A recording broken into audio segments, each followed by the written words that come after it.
আমাদের সার্ভারে আমরা যে আইডি পাসওয়ার্ড ইউজ করি, শনিবার দিন সকাল 9টায় যখন আমরা কাজ শুরু করতে গেলাম দেখতে পারলাম যে আমরা ঢুকতে পারছি না, আমাদের আইডি পাসওয়ার্ড দিয়ে আমরা সার্ভারে ঢুকতে পারছি না।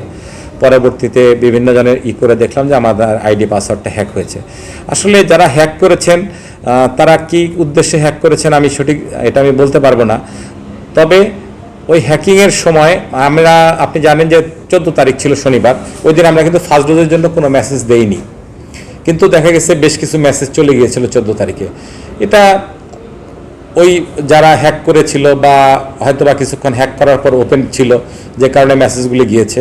পরবর্তীতে আমরা জিডি করি এবং এমআইএসকে ইনফর্ম করি যে আমাদের আইডি পাসওয়ার্ড হ্যাক হয়েছে এবং ওনারা তাৎক্ষণিকভাবে সেটা সাইটটা বন্ধ করে আমাদের নতুন আইডি পাসওয়ার্ড দিয়েছে। তো ভবিষ্যতে আমরাও একটু সতর্ক থাকব। আর আমাদের আইডি পাসওয়ার্ড হ্যাক করে সাধারণ মানুষের শুধু দুর্ভোগ বাড়বে, আর কিছুই হবে না। কারণ সরকার আন্তরিকভাবে চেষ্টা করছে একটা সুশৃঙ্খল পদ্ধতিতে একটা স্বাস্থ্যবিধি মেনে যাতে সবাই টিকা গ্রহণ করতে পারে সেই ব্যবস্থাটা। এখন যদি আইডি পাসওয়ার্ড যারা হ্যাক করবে তারা সত্যিকার অর্থেই সুশৃঙ্খল চায় না, তারা একটা বিশৃঙ্খল পরিস্থিতি সৃষ্টি করতে চায়। আমার অনুরোধ থাকবে, যদি যারা এটার সাথে জড়িত থাকেন এবং আমার কথা যদি তারা শুনেন, আমাদের কাছে অনুরোধ থাকবে, তাদের কাছে আমি অনুরোধ করব যে আপনারা এই ধরনের অপকর্ম করেন না। কারণ এটা করলে আপনার নগরবাসীদের ক্ষতি হয়। যেমন সেদিন 1 ঘন্টা বিশৃঙ্খলা হওয়ার কারণে আমাদের অনেক মানুষকে কষ্ট করতে হয়েছে। আমরা তাৎক্ষণিকভাবে যেহেতু পাচ্ছি না, মানুষ লাইনে দাঁড়িয়ে আছে, কতক্ষণ আমি পাসওয়ার্ড পাবো জানি না, তখন আমরা ইনস্ট্যান্ট কাগজ কলম নিয়ে তাদের আইডি নাম্বার লিখেই করলাম, তাদের টিকাটা দেওয়ার ব্যবস্থা করলাম। এই যে একটা বিশৃঙ্খলা একটা সিস্টেম যদি কলাপস করে যায় তাহলে আমাদের জন্য খুব সমস্যা হয়। এটা সিআইডি এবং পুলিশ ওনারা আজকেও আসছিলেন, ওনারা চেষ্টা করছেন। আর ওনারা আমাকে জিজ্ঞেস করেছিলেন যে এটা আসলে কতটা বিপজ্জনক কিছু হতে পারে।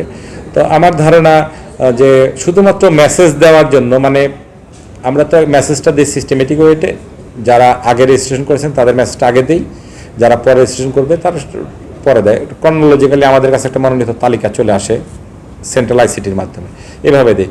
তো এই সিস্টেমটাকে ব্রেক করার জন্য অনেকেই মেসেজ দেওয়া হয়েছে। আমি এটাও দেখেছি, ওই দিন ছিল 14 তারিখ, 12 তারিখে রেজিস্ট্রেশন হয়েছে, 14 তারিখে মেসেজ গিয়েছে। এরকম হওয়ার কোনো কারণ নাই, এই মেসেজগুলো আমরা দিইনি, কিন্তু যে কোনোভাবেই তারা মেসেজগুলো পেয়েছিল। যাই হোক, পরে ওইটা আমরা তাৎক্ষণিকভাবে, যেহেতু ফার্স্ট ডোজ বন্ধ ছিল, তাদের বলছি ভাই আপনারা মেসেজ পেয়েছেন, কোনো সমস্যা নাই। কারণ ওইখানে তো বলা যায় না যে আপনারা আনফেয়ারলি মেসেজগুলো পেয়েছেন, সমস্যা নেই, আমরা যখন আবার ফার্স্ট ডোজ শুরু করবো অগ্রাধিকার ভিত্তিতে আপনারা টিকাগুলি পাবেন।